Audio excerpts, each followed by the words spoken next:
If you're looking for adventure, grab the modules each month to support the channel and play the campaign with your gaming group. You're sure to get hooked on adventure. Table etiquette in role-playing games. Ooh, Yeah, well. Why is table etiquette important? Table etiquette is important because you want everybody to have a good time. And if you're, passing over people or they're not getting their chance to have fun, then, it's just not as good an experience for everybody involved. You don't want certain people to overpower the game and take away from the other players. When someone sits at a table and says, oh, you should do this and you should do that, so when you're trying to play someone else's character for them, that sort of thing is not on. Then this is why we go for strict turn order. Each person has their own self-contained unit of time. They get to do their own thing without the other people butting in. Because when it's all a free-for-all, that's when etiquette breaks down. People become domineering. People do things they shouldn't be doing. They're reaching over, grabbing dice, doing things, that it's not their turn. It's a simple mechanic that's taken from board games. Everyone knows how to do it, so this is not something that people should get up in arms in. I have had people get up in arms, and it's usually people who like to talk for 20 minutes, and I cut them off, and they don't like that. And then, no. Sorry, everyone else needs a turn. If everyone at the table likes to talk for 20 minutes, the game is, after an hour, you've done nothing. Respect for the other players, respect for the DM and the DM's time. The DM has taken the time to come here, prepare, do all these things, get terrain, do all the things that DMs do. Respect is important, and the other players, give them the respect of their own piece of time to take their turn. Back to you, Fred. All right. And there are times in the game where you may have to intercede, on the behalf of players. You may have to, wrangle the players a bit and, settle them down and that kind of thing. So, just keep that in mind. Don't let it get to the point where you lose control of the game. You want it to still be, a structured session with things going on and not just a free-for-all. And generally most people are pretty good about that. It's an unwritten language. Most people don't have to be told, but there are some people that have to be told. And you may have to take them out of the game and say, or after the game and say, listen, you're talking over these people, you're telling them everything to do, you're being rude to these people, they're coming here to have a good time, and you're, essentially ruining it. Now, you're probably going to get two reactions from that, right?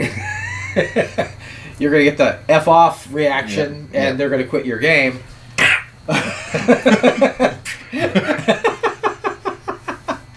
Or you're going to get, okay, I'll do better. Thanks for telling me. Maybe I didn't realize. And if it continues, you're probably going to have to get rid of that person, because people will not come to your game for very long if they're not having fun. Yep. We talked in another episode about your time is valuable, right? We're adults. We have a lot of things to do. You're taking time out of your life to come to this to have fun.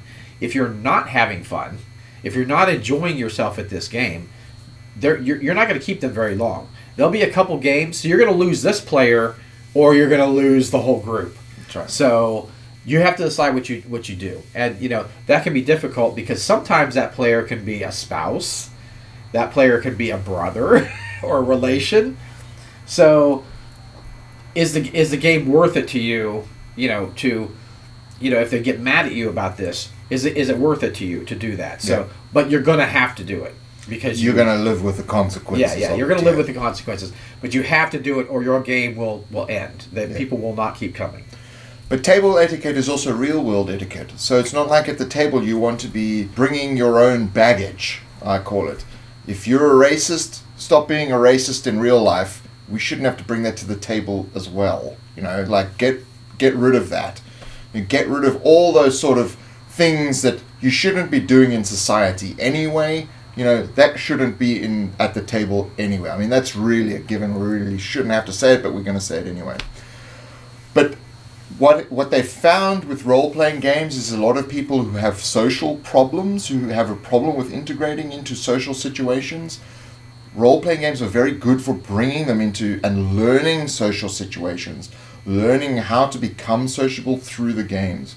So as you said, with those people, you need to actually be demonstrating the sociability to them so that they learn from that, especially, kids that have sociability problems that need to be, coached into what what is defined as normal, which, there's no real sort of normal, but you know what I mean, is you need to be helpful to these people because they need assistance to learn to be sociable.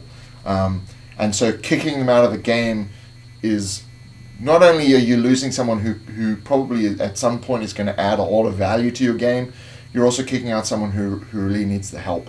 Right. So RPGs have always been a sort of safe place for people who have been marginalized by society.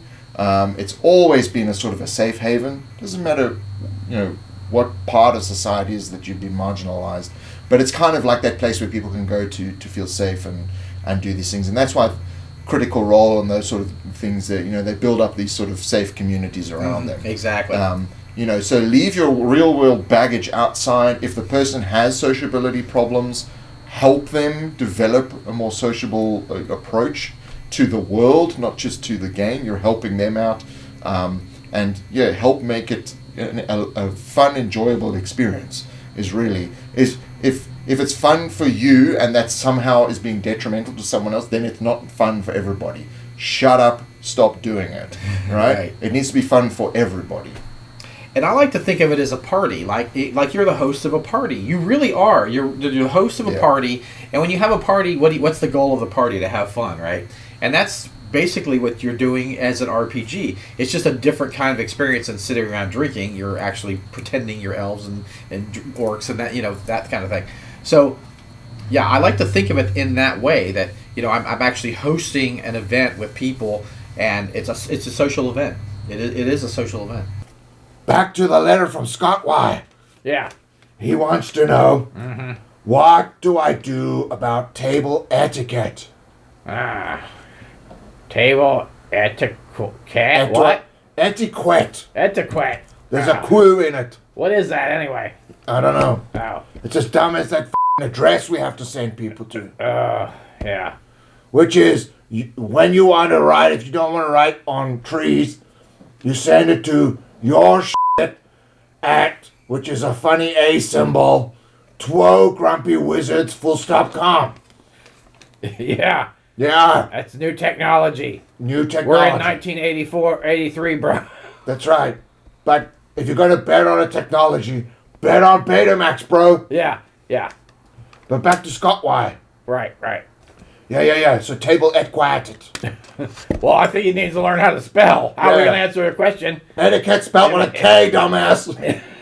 If he doesn't spell the words right. That's right. Otherwise, you mean... You think that's what he means? Yeah. Okay. Okay, well... So what's your advice? I'm sending him an invoice for spelling lessons. All right. Dear Scott Y, please enclose another 50 because of the etiquette with a K, spelling lessons with an L.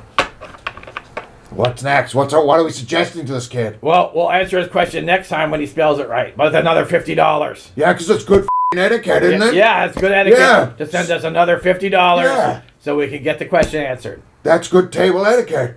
Exactly. Oh, right. Yeah, etiquette with a K. Oh, right.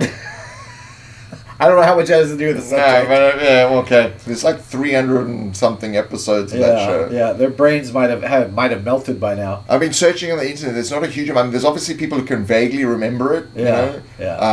But yeah, it's one. I didn't realize how obscure it was. It's super obscure. And but now it's like the internet, the place to go and rediscover super obscure things. Right. And one wonders where these dudes exist if they're still alive. Yeah. Like, probably not. Where are they? Seeing as amount of stuff they were doing,